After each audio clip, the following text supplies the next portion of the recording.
नमस्कार दोस्तों, क्या आप एक सैलरीड एम्प्लॉय हैं या फिर एक बिजनेसमैन हैं जिसके पास समय ही नहीं होता स्टॉक मार्केट को स्टडी करने का? तो ये वीडियो में हम ऐसी एक इन्वेस्टमेंट व्हीकल की बात करेंगे जिसमें ना तो आपको जरूरत पड़ेगी फंडामेंटल टेक्निकल एनालिसिस सीखने की और ना ही आपको रोज स्क्रीन के सामने बैठना पड़ेगा। इस वीडियो में बात होगी ETF यानी कि एक्सचेंज ट्रेडेड फंड्स के बारे में। वीडियो के एंड तक आपको पूरी खबर मिल जाएगी, पूरी तरह से आप समझ जाएंगे कि क्या होता है ये ETF। तो एंड तक देखिए और कोई भी सवाल हो तो कमेंट से पूछिए। चलिए बढ़ते हैं स्क्रीन की तरफ। ETF एक प्रकार की ऐसी सिक्योरिटी है जो कि कई सारी सिक्योरिटीज का कलेक्शन हो सकती है, जैसे कि स्टॉक, बॉन्ड्स, कमोडिटीज भी हो सकती है, ठीक है। और ये कई सारी स्ट्रैटेजीज यूज कर सकती है इन्वेस्टमेंट्स के लिए। इनका मेजर ऑब्जेक्टिव होता है कि जो ये अंडरलाइन इंडेक्स को ट्रैक कर रही है उसकी प्रकार आपको रिटर्न्स ऑफर करे, ठीक है। म्यूचुअल फंड की तरह ये भी कई सारे लोगों का पैसा कलेक्ट करके इंडेक्स में इन्वेस्ट करती है, पर ये म्यूचुअल फंड से अलग इस प्रकार है कि ये स्टॉक एक्सचेंजेस पे लिस्ट की जाती है और दिन प्रतिदिन आप इसकी मूवमेंट्स को ट्रैक कर सकते हो। इसमें एंट्री और एग्जिट इंट्राडे भी कर सकते हो, ठीक है, जिस हिसाब से आप एक शेयर में करते हो, ठीक है। इंडिया में सबसे पहला ETF लॉन्च हुआ था 2001 में। बेंचमार्क म्यूचुअल फंड ने लॉन्च किया था निफ्टी ETF फंड, जिसका डिफाइंड ऑब्जेक्टिव यही था कि वो निफ्टी 50 के इंडेक्स को ट्रैक करेगा और उसके रिटर्न्स को रेप्लिकेट करके अपने इन्वेस्टर्स को देगा। अब ETF जो होता है वो ऐसा फंड होता है जो कि मल्टीपल एसेट्स को होल्ड कर सकता है, ना कि सिर्फ सिंगल स्टॉक, जिसमें क्या होता है हम लोग बहुत कॉन्सेंट्रेट हो जाते हैं और अगर इन्वेस्टमेंट्स गलत हुई तो हमारा पूरा कैपिटल बर्बाद हो सकता है। यहाँ पर हमको डाइवर्सिफिकेशन का बेनिफिट मिलता है जो कि एज एन इन्वेस्टर हमें डेफिनेटली मिलना चाहिए। कोई ETF ऐसे होते हैं जिसमें हंड्रेड्स या थाउजेंड्स ऑफ स्टॉक्स होते हैं अक्रॉस इंडस्ट्रीज, ठीक है। जैसे कि हमारा सेंसेक्स का जो ETF है उसमें कितने स्टॉक्स होते हैं? सेंसेक्स में 30 स्टॉक्स होते हैं, यानी कि 30 डिफरेंट इंडस्ट्रीज का आपको डाइवर्सिफिकेशन मिल जाता है। निफ्टी में भी 50 स्टॉक्स होता है, वो भी अलग अलग इंडस्ट्री के होता है, तो वहां पर भी हमें डाइवर्सिफिकेशन मिल जाता है। पर हाँ, ऐसे ETF होते हैं जो कि बहुत कॉन्सेंट्रेटेड होता है, यानी कि बैंक 20, जिसमें सिर्फ हम बैंकिंग स्टॉक्स को ही देखते हैं। तो जो 12 स्टॉक्स बैंक निफ्टी में है वही 12 स्टॉक्स इस बैंक निफ्टी के ETF में होंगे, बैंक 20 में। वैसे ही हमारे पास IT 20 है, इंफ्रा 20 है, ठीक है। फार्मा 20 होता है, फार्मा का 20 नहीं है, फार्मा ETF कहलाता है, ठीक है। वो आप डेफिनेटली मनी कंट्रोल पे जाके चेक कर सकते हैं आपके पास कितने ऑप्शंस अवेलेबल है for ETF। But more importantly बहुत लिक्विड जो है वो सिर्फ बैंक 20 है, निफ्टी 20 है। अब ऐसे भी ETF लॉन्च हुए हैं जो कि आपको एक्सपोजर देते हैं ग्लोबल इंडेक्सीज में। जैसे मोतीलाल ओसवाल का मोस्ट नैस्डैक 100 है, वो नैस्डैक की 100 कंपनीज में लिस्टेड कंपनीज में इन्वेस्ट करता है अपने पैसों को, ठीक है। तो नैस्डैक का जो परफॉर्मेंस रहेगा वैसा रिटर्न आपको मिल सकता है। चलिए जानते हैं कि ETF का बेनिफिट क्या हो सकता है। देखिए, just like shares it is traded on exchanges, तो आप उसको डेली बेसिस पे इसकी मूवमेंट ट्रैक कर सकते हो, या आप मार्केट आवर्स में इंस्टेंटली बाय और सेल कर सकते हो, जो कि म्यूचुअल फंड में पॉसिबल नहीं है। इस वजह से ये हाईली लिक्विड होता है, तो जब आप चाहो तब अपनी पोजीशन एग्जिट कर सकते हो। ये आपको वैसा ही रिटर्न देंगे जैसे कि इंडेक्स देगा। तो अगर निफ्टी बढ़ रहा है तो आपका ETF भी बढ़ेगा, और अगर सेंसेक्स और निफ्टी गिरते हैं तो आपके ETF भी गिरेंगे। सबसे खास बात कि ह्यूमन इंटरवेंशन ना होने की वजह से, ये मेरा मतलब है डिसीजन मेकिंग में ह्यूमन इंटरवेंशन ना होने की वजह से आपको ये बात का डर नहीं रहेगा कि यार अगर पोर्टफोलियो मैनेजर ने अपने डिसीजंस गलत लिए या उसको कोई स्टॉक अच्छा लगा और वो परफॉर्म ना करे तो आपको नुकसान होगा। तो वो ह्यूमन डिस्क्रिशन की जरूरत ही नहीं पड़ती। ये प्योरली मैकेनिकल प्रोसेस है जहां पर ऑब्वियसली ह्यूमंस ही करते हैं, बट मैकेनिकल प्रोसेस है जहां पे उन्हें उन्हीं स्टॉक्स को लेना है जो इंडेक्स में है और उसी कॉम्पोजिशन में लेना है जैसे कि वो इंडेक्स में है, ठीक है। इसमें ना टिपिकल एक्सपेंस रेशियो जो है वो म्यूचुअल फंड से भी कम है, क्योंकि म्यूचुअल फंड में कम से कम 0.5% से लेकर 2% का आपको एक्सपेंस रेशियो लगता है, पर ETF में सिर्फ 0.05% से लेकर 1% तक का ही आपको एक्सपेंस रेशियो आ सकता है, जो कि over the long period definitely बहुत बेनिफिशियल है।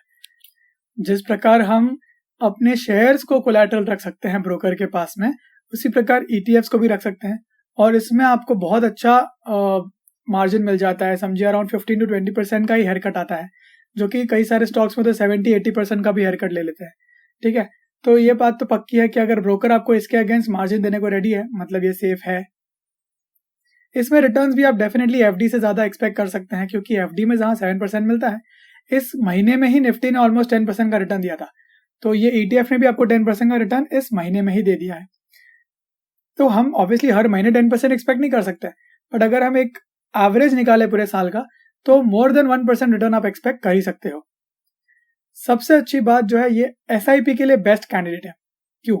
क्योंकि चाहे जो हो जाए दुनिया में, वॉर हो जाए और एक कोरोना वायरस आ जाए, कुछ भी हो जाए, सेंसेक्स, निफ्टी और बैंक निफ्टी एग्जिस्ट करते थे, करते हैं और करते रहेंगे।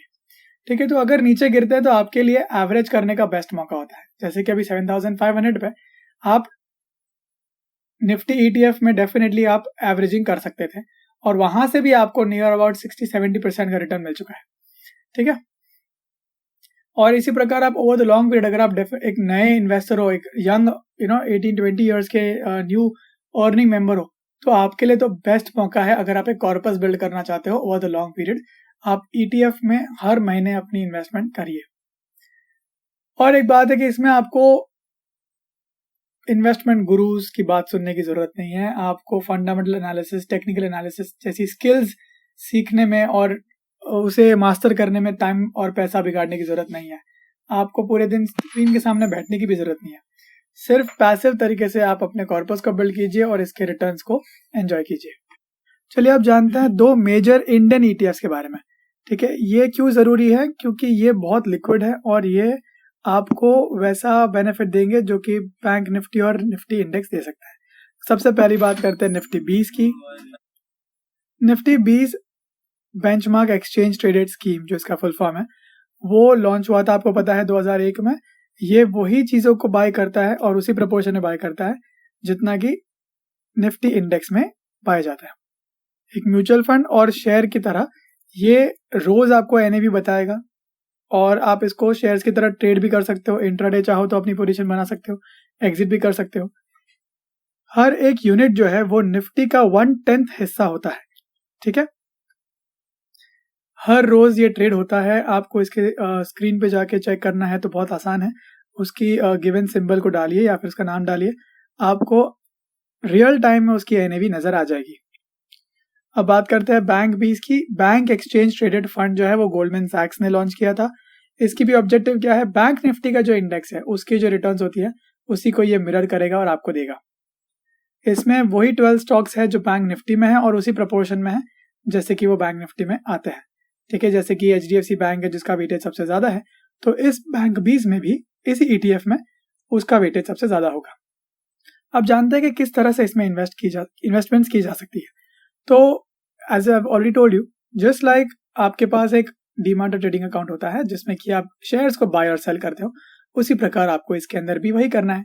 पर हाँ, अगर आपके पास ऑलरेडी डीमैट और ट्रेडिंग अकाउंट है तो वेरी गुड, पर अगर नहीं है तो आप अभी लिंक जो दी गई है डिस्क्रिप्शन में उसको यूज करके 5 पैसा कैपिटल में अकाउंट ओपन कर लीजिए। आप पूछेंगे 5 पैसा कैपिटल में क्यों अकाउंट ओपन की जाए? तो इसका सबसे इंपॉर्टेंट और बेस्ट बेनिफिट है कि ये आपके लिए इन्वेस्टिंग ईजी नहीं कर रहे पर रिवॉर्डिंग भी कर रहे हैं।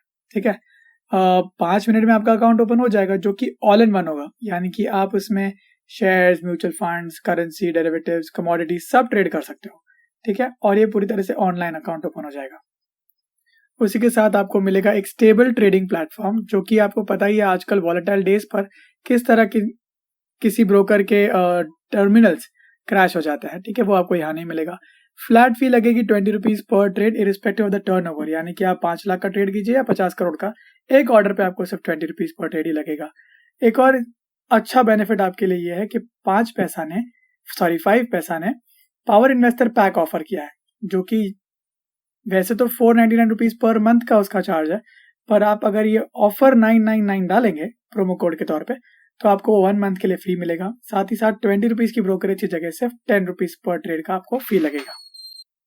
उसमें आपको इंट्राडे, शॉर्ट और लॉन्ग टर्म के रिकमेंडेशंस मिलेंगे, हॉट स्टॉक्स मिलेंगे, मार्केट अपडेट मिलेगी, और स्मार्ट इन्वेस्टर के जरिए आप स्मार्ट राइट चॉइसेस कर सकते हैं for purchasing stocks. Portfolio analyser आपको हेल्प करेगा रोज आपके पोर्टफोलियो को स्टडी करने में। ठीक है, पर ध्यान रहे आप जब अकाउंट ओपनिंग के लिए जाएंगे तो आपको यूज करना है प्रोमो कोड ऑफर 999। वीडियो पसंद आई है और इन्फॉर्मेटिव लगी है तो लाइक कर दीजिए और अपने दोस्तों के साथ शेयर करना ना भूलें। ठीक है, अगली वीडियो में बात करेंगे कि किस तरह ETF के जरिए हम रेगुलर इनकम कमा सकते हैं। ओके, तो उसके लिए आपको सब्सक्राइब करना है और नोटिफिकेशन बेल को भी क्लिक कर देना है। आप मेरे टेलीग्राम ग्रुप को भी ज्वाइन कर लीजिए, वहां पे मैं डेली इंट्राडे व्यूज और आइडियाज शेयर करता हूँ और मेरे इंस्टाग्राम पर मैं रील्स के जरिए कई सारे इन्फॉर्मेटिव वीडियोस भी शेयर करता हूँ। तो मिलते हैं अगली वीडियो में। Take care of yourself and good bye.